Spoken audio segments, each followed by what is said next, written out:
നമസ്കാരം. ശ്രീമദ് ഭാഗവതം മൂലം പ്രഭാഷണം ഭാഗം 468 468. ഓം ഗം ഗണപതയേ നമഃ. ഓം സം സരസ്വതേ സ്വാഹ. ഓം ശ്രീ ഗുരുഭ്യോ നമഃ. ഓം ശ്രീ രംഗനാഥശർമ്മണേ നമഃ. നാരായണ നാരായണ നാരായണ നാരായണ നാരായണ നാരായണ നാരായണ നാരായണ നാരായണ നാരായണ നാരായണ. ഓം ശ്രീകൃഷ്ണാർപ്പണമസ്തു. ഓം ശ്രീകൃഷ്ണായ പരബ്രഹ്മണേ നമഃ. ഓം ശ്രീകൃഷ്ണായ പരബ്രഹ്മണേ നമഃ. ഹരേ രാമ രാമ രാമ ഹരേ ഹരേ, ഹരേ കൃഷ്ണ കൃഷ്ണ കൃഷ്ണ ഹരേ ഹരേ. ഓം ശ്രീ രുക്മിണീ സത്യഭാമ സമേത ശ്രീ ഗോപാലകൃഷ്ണസ്വാമിനേ നമഃ. ശ്രീമദ് ഭാഗവതം പഞ്ചമസ്കന്ധം 8-ാം അധ്യായം. 8-ാം അധ്യായത്തിലെ 10-ാമത്തെ ശ്ലോകം മുതൽക്കാണെന്ന് പറയേണ്ടത്. ഭാഗം 468, ശ്ലോകം 10. നൂനം ഹി ആര്യാ സാധവ ഉപശമശീല കൃപണ സുഹൃത ഏവം വിധാർത്ഥേ സ്വാർത്ഥാൻ അഭി ഗുരുതരാൻ ഉപേക്ഷന്തേ. സാധുക്കളും വിരക്തന്മാരുമായിരിക്കുന്ന പൂജ്യന്മാർ, പൂജിക്കപ്പെടേണ്ടവർ, ദീനരിൽ വാത്സല്യമുള്ളവരായിട്ട് ഈ മാതിരി സംഗതിയിൽ ഏറ്റവും ഗൗരവമുള്ള സ്വന്തം കാര്യങ്ങളെയും ഉപേക്ഷിക്കുന്നു. നിശ്ചയം, അതായത് സ്വന്തം കാര്യങ്ങളെ ഉപേക്ഷിച്ചുകൊണ്ട് മറ്റുള്ളവരുടെ വെൽബീയിങ്സിന് വേണ്ടി നമ്മൾ ശ്രമിക്കണം എന്നാണ് പറഞ്ഞതിൻ്റെ താല്പര്യം. അത് ഉൾക്കൊള്ളാണ്ടിരിക്കാൻ പറ്റില്ല. അതായത് ഇഹലോകത്തിലും പരലോകത്തിലുമുള്ള ശ്രേയസ്സിനെ വിരോധം കൂടാതെ സമ്പാദിക്കുന്നവരും വിഷയവിരക്തന്മാരുമായിരിക്കുന്ന ആര്യന്മാർ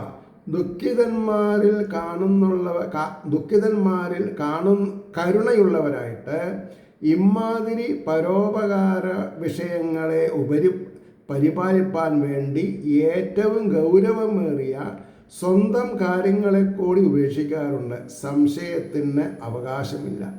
ഈ ഒരു സ്റ്റാൻഡാണ് നിഷ്കാമകർമ്മത്തിൻ്റെ ഫലപ്രാപ്തി പറഞ്ഞത്. നിഷ്കാമകർമ്മം, അവരവരെ ഒരു നേരം പഷ്ണി കിടന്നാലും അവരവരെക്കാൾ 2 നേരം പഷ്ണി കിടക്കുന്ന ആൾക്കാരുടെ അവർക്ക് അന്നം കൊടുക്കണം. ഇതാണ് പറഞ്ഞതിൻ്റെ താല്പര്യം. ഇനി ശ്ലോകം 11 പറയണു. ഇതി കൃത അനുഷംഗ ആസന ശയന ആടന സ്നാന അശനാദിഷു സഹ മൃഗജഹുനാം സ്നേഹാനുബന്ധ ഹൃദയ ആസീത്. ഇങ്ങനെ വയ്ക്കപ്പെട്ട ആസക്തിയോടുകൂടിയവനായിട്ട്, എവിടെ ആസക്തി? മറ്റുള്ളവരെ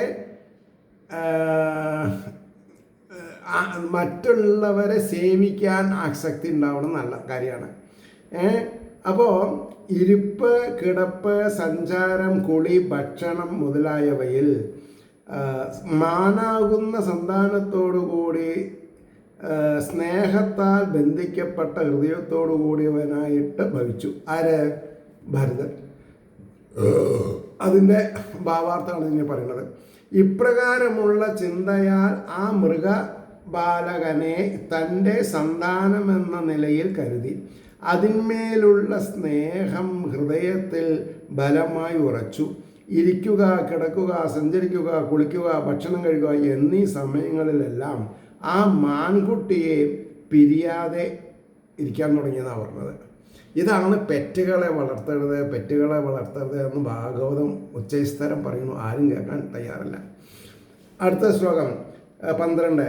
കുശകുസുമസിത് പലാശഫലമൂലോദകാന്യാം ഹരിഷ്യാമാണോ മൃഗശാലാവൃഗാദിഭ്യോ ഭയമാസം സമാനോ യഥാ സഹ ഹിരണ്യഗുണകേന വനം സമാവിശതി.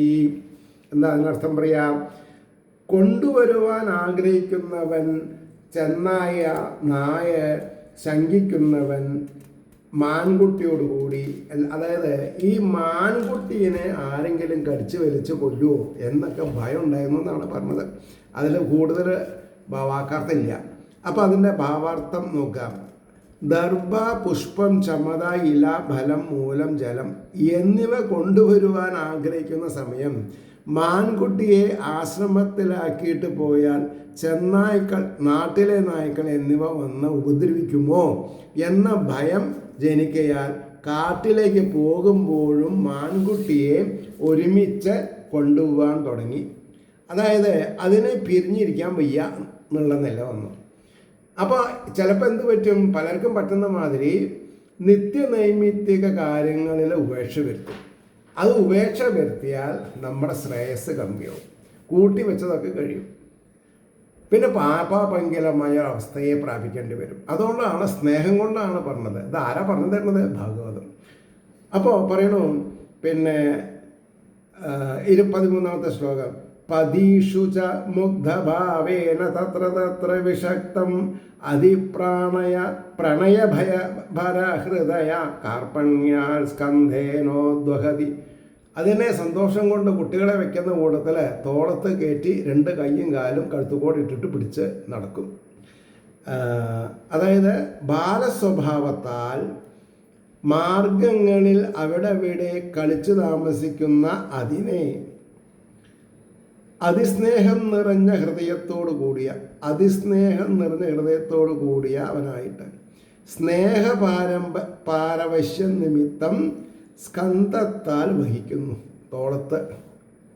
അല്ലേ? ഇനി അതിൻ്റെ ഭാവാർത്ഥം പറയണം.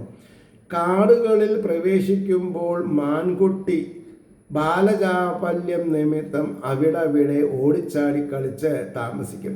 അപ്പോൾ അതിൻ്റെ പേരിൽ അതിസ്നേഹം നിമിത്തം തോളിലെടുത്ത് നടക്കും എന്ന് പറഞ്ഞു. ഇനി അടുത്ത ശ്ലോകം, ഏവം മുത്സംഗുരസീച അധായോ പരാളയമുന്മുദം പരമം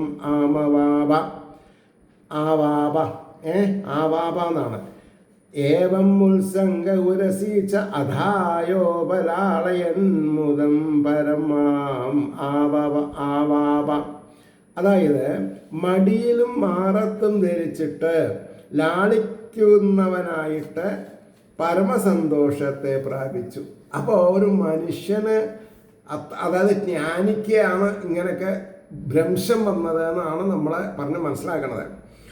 അപ്പോൾ അടുത്ത ശ്ലോകം 15 പറഞ്ഞു, ക്രിയായാം നിർവർത്യമാനായാം അന്തരാളെ ഉദ്ധായോദ്ധായ യദൈനം അഭിചക്ഷീത തർഹി വാസവർഷവധി പ്രകൃതിസ്തേന മനസാ തസ്മാ ആശാസ്തേ സ്വസ്തി സ്ഥാദ്വത്സാദേ സർവദാ ഇതി. എന്തായി? കർമ്മം നടത്തുമ്പോൾ മധ്യത്തിൽ എഴുന്നേറ്റിട്ട് അത് വളരെ പ്രധാനമാണ്. ഇതിനെ നോക്കുമ്പോൾ അതേ സമയത്ത് ആ ചക്രവർത്തി മനസ്സിനെ ഏകാഗ്രമാക്കിയിട്ട്, ഹേ ബാലക, നിനക്ക് എങ്ങും അനുഗ്രഹങ്ങളെ പ്രാർത്ഥിക്കും എന്നൊക്കെ പറയാൻ തുടങ്ങി. ഇനി അതിൻ്റെ ഭാവാർത്ഥം ഭയങ്കര രസമായിട്ട് വരും. ദേവപൂജ മുതലായ നിത്യകർമ്മം, ദേവപൂജ മാസത്തിലൊരു ദിവസം പോരാ, മുതലായ നിത്യകർമ്മം എന്നാണ് നടത്തുന്ന അവസരങ്ങളിൽ ഇടയ്ക്കിടെ എഴുന്നേറ്റ് ആ മാൻകുട്ടിയെ എവിടെ എന്തു ചെയ്യുന്നു എന്ന് നോക്കും. ആ സമയത്ത് ഈശ്വരനിൽ മനസ്സുറപ്പിച്ചുകൊണ്ട്, വത്സ, നിനക്ക് ഏതു ഭാഗത്തും മംഗളം ഭവിക്കട്ടെ എന്ന അനുഗ്രഹം ചെയ്യുന്നു. അപ്പോൾ അതേമാതിരി ഇദ്ദേഹം പിന്നെ മാനായിട്ട് വിര ചെയ്യണത്, പിന്നെ ജനിക്കേണ്ടി വരികയാണ് ചെയ്യണത് ഇത്. അപ്പോൾ 16-ാമത്തെ ശ്ലോകം നോക്കുക, അന്യതാഭൃശം ഉദ്ധിഗ്നമന നഷ്ടദ്രവിണ ഇവ കൃപണ സകരുണാമതിദർശേണ ഹരിണ ഗുണകവിരഹ വിഹ്വല ഹൃദയ സന്താപസ്തമേവാനുശോചൻ കില കശ്മലം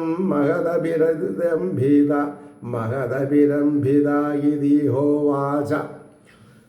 കാണാതാകുമ്പോൾ ഏറ്റവും തപിച്ച മനസ്സോടുകൂടിയവനായിട്ടും മുതൽ നശിച്ചവനെന്ന പോലെ ദീനനായിട്ടും കരുണയോടുകൂടും വിധം അത്യാശയോടും കൂടി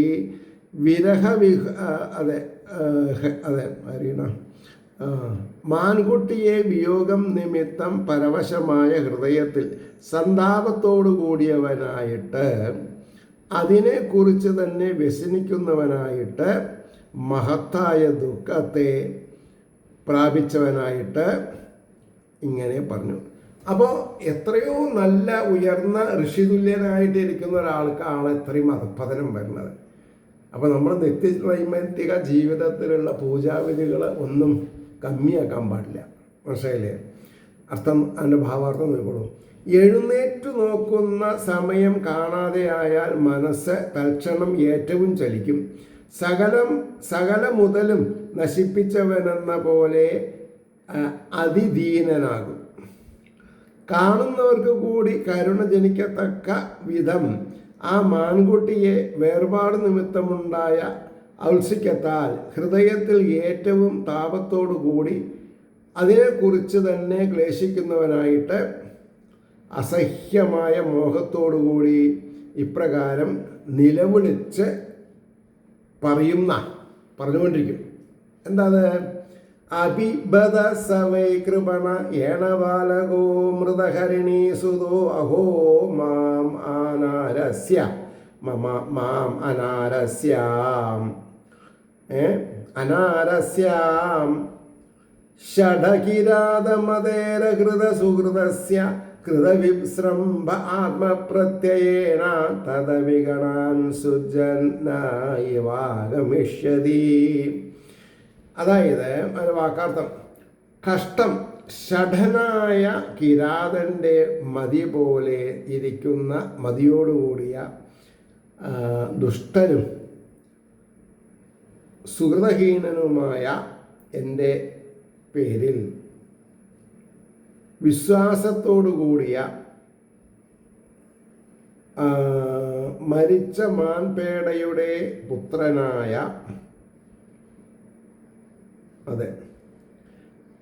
ആ ദീനനായ മാൻകുട്ടി ആത്മവിശുദ്ധിയാൽ അതിനെ ഗണിക്കാതെ കൊണ്ട് സംജ്ഞം എന്ന പോലെ ആഗമിക്കുമോ എന്നാണ് ചോദിച്ചത്. അപ്പോൾ അതിൻ്റെ ഭാവാർത്ഥം നോക്കാം.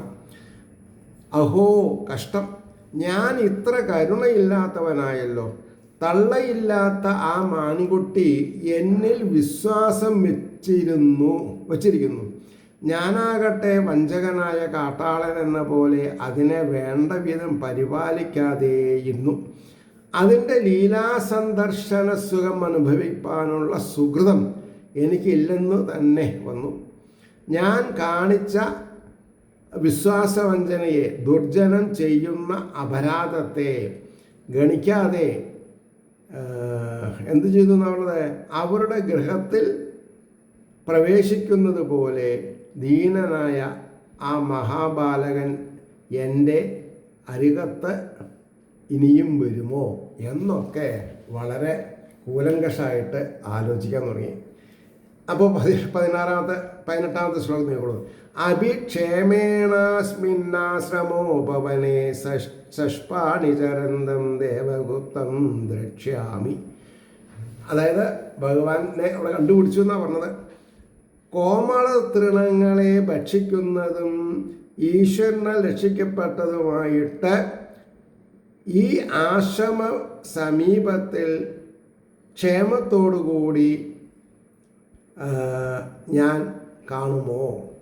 അതായത് ഓരോ ചോദ്യങ്ങൾ ചോദിച്ചിട്ട് അങ്ങയെ കാണാതെണ്ടിരിക്കാനുള്ള സന്ദർഭമാണല്ലോ കാര്യം ജാസ്തിയായിട്ട്. അപ്പോൾ പറഞ്ഞു, പിന്നെ അതിന് ഭാവാർത്ഥം, ഇളംപുല്ല് തിന്നും കൊണ്ട് ഈ ആശ്രമ സമീപനത്തിൽ സഞ്ചരിക്കുന്ന ദൈവരക്ഷിതനായ ആ ബാലനെ, എനിക്ക് വളരെ ഇഷ്ടമായി ആ വാക്ക്. എന്താ ദൈവരക്ഷിതൻ? ഇപ്പം ചിലവർ നമ്മളോട് ഹൗ ആർ യു വെച്ചാൽ ഓക്കെ ഫൈൻ എന്നൊക്കെ നമ്മൾ പറയും. ആ ഫൈനസ് എവിടെ നിന്നാണ് കിട്ടുന്നത്? To be kind to all. അതാണ് നമുക്കത് അത് ഗ്രഹിക്കാൻ കുറച്ച് കാലതാമസം എടുക്കും. അതുകൊണ്ടാണ് പറയണത്.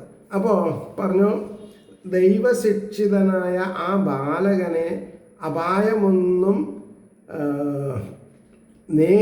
നേരിടാത്തതായിട്ട് കാണാൻ എനിക്ക് സംഗതി വരുമോ? എൻ്റെ അതായത് ഇവിടെ ഇൻഡിപെൻഡൻ്റായിട്ട് അവരവരുടെ കുട്ടീനെ എന്നുള്ള നിലയ്ക്കാണ് പറഞ്ഞത്. അബീജന വ്യക്തശാല മൃഗോ അന്യതമോ വാ ഏകചരോ വാ ഭക്ഷയതി. അതായത് സംഘമായി സഞ്ചരിക്കുന്നവർ ഒറ്റയായി പിന്നെ എന്താ പറയുക, അതെ, സംഘമായി സഞ്ചരിക്കുന്നവർ ഒറ്റയായി സഞ്ചരിക്കുന്നത് ചെന്നായോ ശവാവോ തിന്നിരിക്കുന്നു. സംഘം ചേർന്ന് സഞ്ചരിക്കുന്ന പന്നി മുതലായവയോ ഒറ്റയാനയോ കൂട്ടമായി സഞ്ചരിക്കുന്ന വ്യാഘ്രം, ചെന്നായ്, നാട്ടുനായ് മുതലായവനോ ആ ബാലകനെ പിടിച്ച് തിന്നുവെന്ന് വരുമോ? ഇതൊക്കെയാണ് പിന്നെ എന്താണെന്ന് പറയുക, ഈ മനസ്സിന് ക്ലേശം വരുമ്പോൾ വല്ലാതെ കടന്ന് ചിന്തിക്കും. അതിനാവശ്യമില്ല ശരിക്കും. അതിനാണ് ഈ പുരാണങ്ങളും വേദങ്ങളൊക്കെ ഹൃദ്യസ്ഥാക്കിയാൽ കാമക്രോധമത മത്സര ലോഭ ഭയാദികളെ നമുക്ക് തളയ്ക്കാൻ പറ്റും. ഇനി 19ാമത്തെ ശ്ലോകം. അബീചന വൃഗശാല വൃഗോ അന്യതമോ വാനേകചര ഏകപരോ വാം ഭക്ഷയതി. അപ്പോൾ പറയണു, സംഘമായി സഞ്ചരിക്കുന്നത് എന്താ പറയുക, ഒറ്റയായി സഞ്ചരിക്കുന്നത് ചെന്നായോ ശാലമൃഗ, അതായത് ശാലകമൃഗ എന്ന് വെച്ചാൽ പിന്നെ ചെന്നായ, ശ്വാവോ തിന്നിരിക്കുമോ ചോദ്യമാണ് പിന്നെ വാക്കാർത്ഥത്തിൽ. ഇനി അതിൻ്റെ ഭാവാർത്ഥമാണ് പറയണത്. സംഘം ചേർന്ന് സഞ്ചരിക്കുന്ന പന്നി മുതലായവയോ ഒറ്റയാനയോ കൂട്ടമായോ സഞ്ചരിക്കുന്ന വ്യാഘ്രം, ചെന്നായ്, നാട്ടുനായ് മുതലായവയോ ആ ബാലകനെ പിടിച്ചു തിന്നുവെന്ന് വരുമോ എന്ന് മനോഗതം പ്രാപിച്ചു. അപ്പോൾ 20ാമത്തെ ശ്ലോകം പറഞ്ഞു. നിമ്ലോചതീഹ ഭഗവാൻ സകല ജഗക്ഷേമോദയ സത്രയാമാത്മദ്യാഭി മമ ന മൃഗവധൂന്യാസ ആഗച്ഛതി. ഇതാണ് ശ്ലോകം. അതിൻ്റെ വാക്കാർത്ഥം പറഞ്ഞത്, സകല ലോകത്തിൻ്റെ ക്ഷേമകാരണമായ ഉദയത്തോടുകൂടിയും വേദസ്വരൂപനായിരിക്കുന്ന ഈശ്വരൻ അസ്തമിക്കുന്നു. എങ്ങനെ?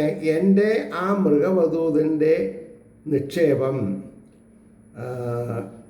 വരുന്നില്ലല്ലോ എന്ന് എന്താ പറയുക, മനപ്പായസം കഴിക്കണം. ദുഃഖം മറ്റുള്ളവർക്ക് കേൾപ്പിക്കുക എന്നുള്ള ഒരു ഇതുണ്ടാകുന്നതാണ്.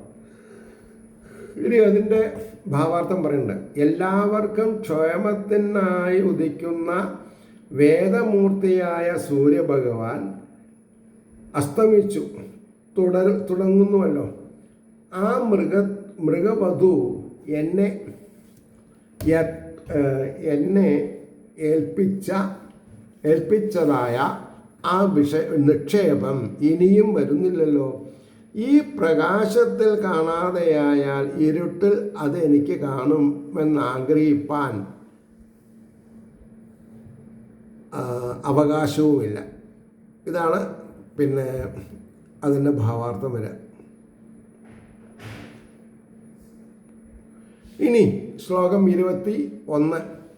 അഭിസിതകൃത സുഹൃതമാഗത്യമാം സുഖീഷ്യതി ഹിരണരാജകുമാരോ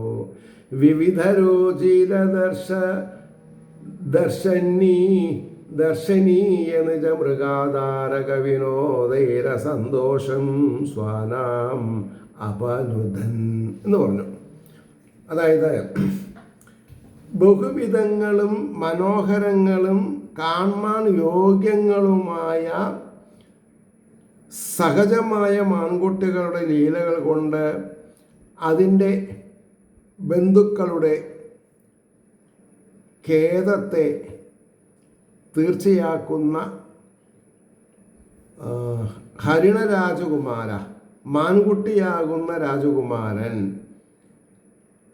അകൃത സുഹൃതം, അതായത് സുഹൃതമില്ലാത്തതായ എന്നെ വന്നിട്ട് എന്തു ചെയ്തു? സുഖിപ്പിക്കുമോ എന്ന് ചോദിച്ചു. സുഖിപ്പിക്കാം, അത് വല്ലാത്തൊരു വാക്കാണ് അല്ലേ? ഇനി അതിൻ്റെ ഭാവാർത്ഥം പറയാം. എന്താ? വീണ്ടും മനോരഥം വിചാരിക്കുന്നു, മാൻകുട്ടികളുടെ സഹജവും ബഹുവിധങ്ങളും കാണുവാൻ യോഗ്യങ്ങളും മനോഹരങ്ങളായ ലീലകൾ കൊണ്ട് അതിൻ്റെ ബന്ധുവായ എൻ്റെ ദുഃഖത്തെ തീർക്കുവാൻ വിചാരിക്കുന്നതായിട്ട് സമീപത്തിൽ വന്ന്, സുഹൃതമില്ലാത്തവനാണ് ഞാനെങ്കിലും എന്നെ ഇനിയും സൂചിപ്പിക്കുമോ എന്നൊക്കെ ധാരണകൾ ഇങ്ങനെ വന്നും പോയും കൊണ്ടിരിക്കുകയാണ്. അപ്പോൾ പറഞ്ഞു, വീണ്ടും മനോരഥം വിരാജിക്കുന്നു, മാൻകുട്ടികളുടെ സഹജവും ബഹുവിശേഷങ്ങളും കാണുവാൻ യോഗ്യങ്ങളും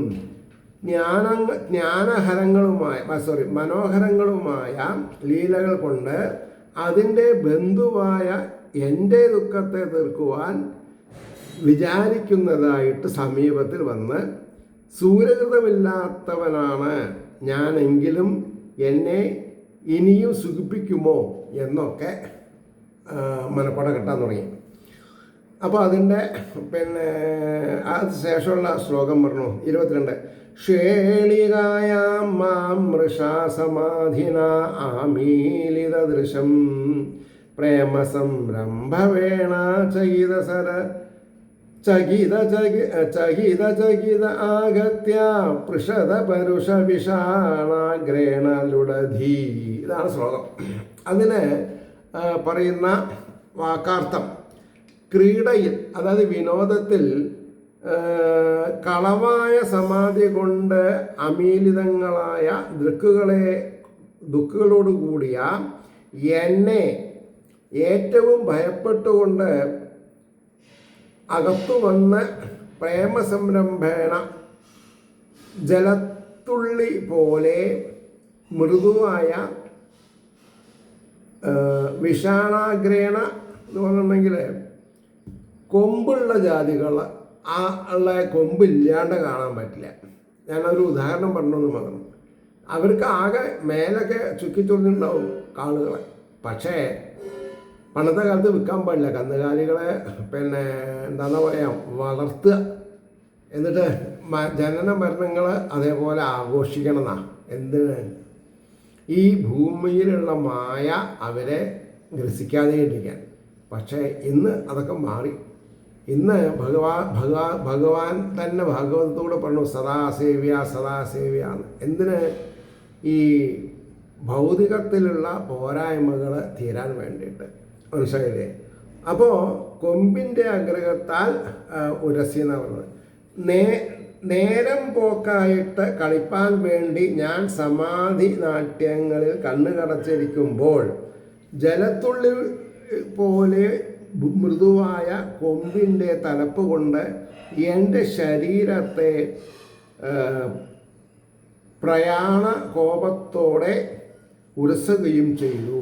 അതായത് ഒരു റിവെഞ്ച് എന്ന പോലെ എന്നൊക്കെ വേണമെങ്കിൽ പറയാം. ഇനി അടുത്തത്, ആസാദിതഃ വിഷി ബർഹിഷി ദൂഷിതേ മയോപലബ്ധിനോ ഭീത സപതി ഉപരതരസാ ഋഷികുമാര വധവഹിതകരണകലാപ ആസ്തേ. നീ അതിൻ്റെ വാക്കർത്ഥം എങ്ങനെയാണ് പറഞ്ഞത്?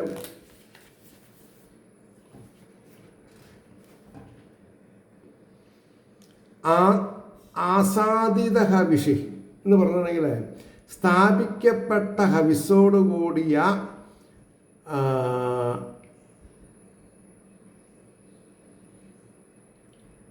എന്നാൽ ശകാരിക്കപ്പെട്ടതായിട്ട് നന്നേ ഭയപ്പെട്ട് പെട്ടെന്ന് കളി അവസാനിപ്പിച്ചിട്ട് ഋഷിബാലകനെ പോലെ അവിഹിത കർണകലാപ അടക്കിടെ ഇന്ദ്രിയ ഇന്ദ്രിയ സമൂഹത്തോടു കൂടിയവനായിട്ട് ഇരിക്കും. അതായത് വരം കൊടുക്കുകയാണ്. ഇനി അതിൻ്റെ ഭാവാർത്ഥമാണ് പറഞ്ഞത്. ഭാവാർത്ഥം എങ്ങനെ? ഹവിസ് വെച്ചിരിക്കുന്ന ദർഭയെ കടിച്ചോ മറ്റോ ദുഷിപ്പിക്കുന്ന സമയം ഞാൻ ശകാരിച്ചാൽ ഉടനെ ഭീതനായി പെട്ടെന്ന് കളി അവസാനിപ്പിച്ച് ഋഷിപാലകന്മാരെന്ന പോലെ എന്തൊരു ബുദ്ധിവിശേഷമുള്ളതായിരുന്നു ആ മാൻകുട്ടി. പറഞ്ഞാലും തീർന്നില്ല എന്നാണ് പറഞ്ഞത്. ഇനി 24-ാമത്തെ ശ്ലോകം നോക്കുക. കിം വാ അരേ ആചരിതം തപസ്തപസ്സിന അനയാ യദ്ഇയം അവനി സവിനയ കൃഷ്ണസാരതനയന്നുദരാം സുഭഗ ശിവതമ ആഘരു ഗുരുവത് പങ്ക്തിമാൻ ദ്രവീണ വിദുരാധുരസ്യ കൃപണസ്യ മമ ദ്രവിണ പദവീം സൂചയന്ത്യാത്മനാം സർവ കൃതകൗതുകം വിജാനാം സ്വർഗാവവർഗകാമാനാം ദേവയജനം കരോതി. അതിൻ്റെ അക്ഷരാർത്ഥം പറഞ്ഞത്, പുണ്യവതിയായ ഇവളാൽ എന്തൊരു തപസ് ആചരിക്കപ്പെട്ടു. എന്തുകൊണ്ടെന്നാൽ ഈ ഭൂമി വിനയത്തോടു കൂടിയ കൃഷ്ണസാരതനയൻ എന്ന് പറഞ്ഞു. അതായത് ഏറ്റവും സൂക്ഷ്മങ്ങളും സുഭഗങ്ങളും പരിശുദ്ധ അഘ്വര മൃദുവാക്യങ്ങളുമായ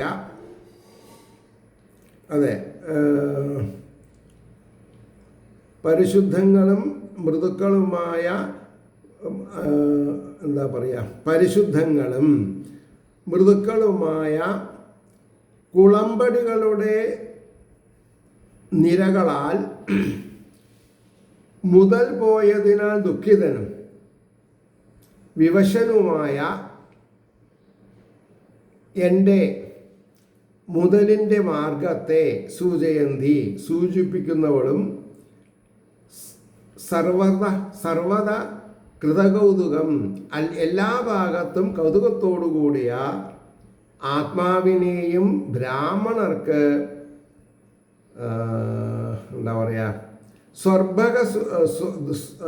സ്വർഭക സുഖാഗ്രങ്ങളുടെ യാഗസ്ഥാനമായിട്ട് ചെയ്യുന്നു എന്ന് പറഞ്ഞാൽ, ഒരമ്മ മരിച്ചു അല്ലെങ്കിൽ ഒരു അച്ഛൻ മരിച്ചു വിചാരിച്ചാൽ അവരുടെ കുട്ടികൾ ഉണ്ടെങ്കിൽ അവരെ കൊണ്ടാണ് ബലിയിടുക. അല്ലെങ്കിൽ പ്രായപൂർത്തിയായിട്ടുള്ളവരെ മറ്റു ബന്ധുക്കൾ, അല്ലാതെ കൊണ്ട് പറ്റില്ല എന്നാണ് പറഞ്ഞത്. കാരണം എന്താ വിചാരിച്ചാൽ ഈ മാന്യത കാത്തു സൂക്ഷിക്കുക, മേളം നന്നായിട്ട് ആസ്വദിക്കാം, പഞ്ചവാദ്യം നന്നായിട്ട് ആസ്വദിക്കാം. അതേപോലെയാണ് ഭാഗവതം ആസ്വദിക്കുക, മനസ്സിലായില്ലേ? അതാണ് കൃഷ്ണസാരതനയൻ. ഏറ്റവും സൂക്ഷ്മങ്ങളും സുഭഗങ്ങളും പരിശുദ്ധങ്ങളും ആകയാൽ ദ്രവിണ വിധൂരാതുരസ്യ മുതൽ പോയതിനാൽ ദുഃഖിതനും കൃപണസ്യ അതായത്